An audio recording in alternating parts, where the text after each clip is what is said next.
अस्सलाम वालेकुम, welcome to Paragon kitchen. Eid के लिए बहुत ही मज़ेदार और झटपट से बन जाने वाला मीठा, जिसमें ना तो आपको एकदम नई शक्ल मिलेगी बल्कि साथ साथ आपको बहुत ही क्रीमी टेक्सचर और टेस्ट में मिलेगा। और बनाना इसको शुरू करते हैं, जो कि बनाने में बहुत ही आसान और सिंपल है। तो यहाँ पर एक पैन ले लेंगे, उसको चूल्हे पर रखेंगे, फ्लेम को मीडियम रखेंगे और मीडियम फ्लेम पर रखते हुए आधा कप चीनी इसके अंदर शामिल कर देनी है। अब चीनी को आपने कैरमलाइज़ कर लेना है। यहाँ पर तेज़ फ्लेम को नहीं रखना, बिल्कुल मीडियम टू लो पर रखते हुए चीनी को मेल्ट होने देना है और आहिस्ता आहिस्ता से चीनी जो है वो मेल्ट हो जाएगी। अगर तेज़ फ्लेम हुआ तो चीनी कड़वी होना शुरू हो जाएगी, इसीलिए फ्लेम को बिल्कुल मीडियम टू लो ही रखेंगे। अच्छे तरीके से एक ही कलर में आ जाने पर आपने इसके अंदर शामिल कर देनी है आधा कप से थोड़ी सी ज़्यादा क्रीम। यहाँ पर मैंने हैवी क्रीम यूज़ की है, विपिंग क्रीम यूज़ की है, जो केक की फ्रॉस्टिंग के लिए यूज़ होती है बग़ैर बीट किए। तो आप यहाँ पर सिंपल टेट्रा पैक क्रीम जो सी होती है वो भी इस्तेमाल कर सकते हैं, टेस्ट बिल्कुल सेम ही मिलेगा आपको।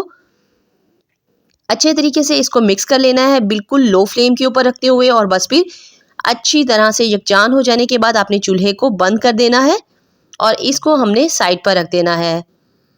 अब तैयार कर लेते हैं दूसरा स्टेप सेवइयाँ बनाने के लिए।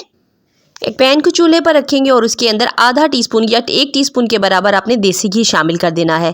अब 1 बाउल भरकर आपने इसके अंदर मोटी सेवइयाँ ले लेनी है। चाहे तो आप इसमें बारीक सेवइयों का भी इस्तेमाल कर सकते हैं और सेवइयों को थोड़ी देर के लिए भून लेना है। जब अच्छी सी खुशबू आने लगे और थोड़ा सा कलर इसका चेंज हो जाएगा तो आपने इसके अंदर शामिल कर देना है 1 लीटर दूध का। अब दूध डालकर एक बार चम्मच से मिक्स कर लेना है और उसके बाद आपने इसमें शामिल कर देनी है आधा टीस्पून के बराबर इलायची। अब दूध की क्वांटिटी इतनी होनी चाहिए जिसमें सेवइयाँ भी गल जाएं और दूध बिल्कुल ड्राई भी ना हो सेवइयों के अंदर से।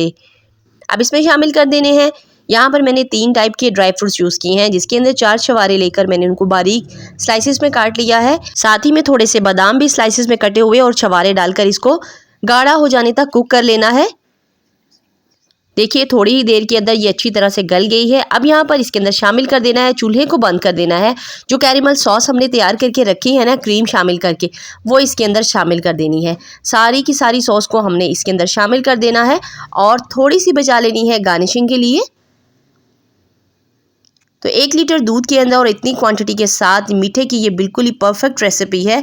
और अच्छे तरीके से मिक्स हो जाने के बाद आपने इसको बाउल में सर्व कर लेना है। तो इस तरीके से सारी की सारी सेवइयाँ आपने डाल देनी है। अब जो हमने कैरेमल सॉस जो है वो बचा के रखी है ना, चम्मच की मदद से इस तरह से चारों तरफ आपने फैला देनी है।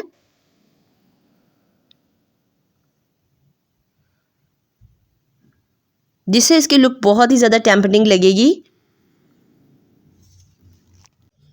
सारी कैरेमल सॉस फैला देने के बाद आपने इसके ऊपर जो हमने बाकी के ड्राई फ्रूट बचा के रखे हैं ना, वो गार्निश कर देने हैं। तो इस तरह से बहुत ही ज़बरदस्त किस्म की आपकी डिज़र्ट जो है वो बनके तैयार हो जाएगी।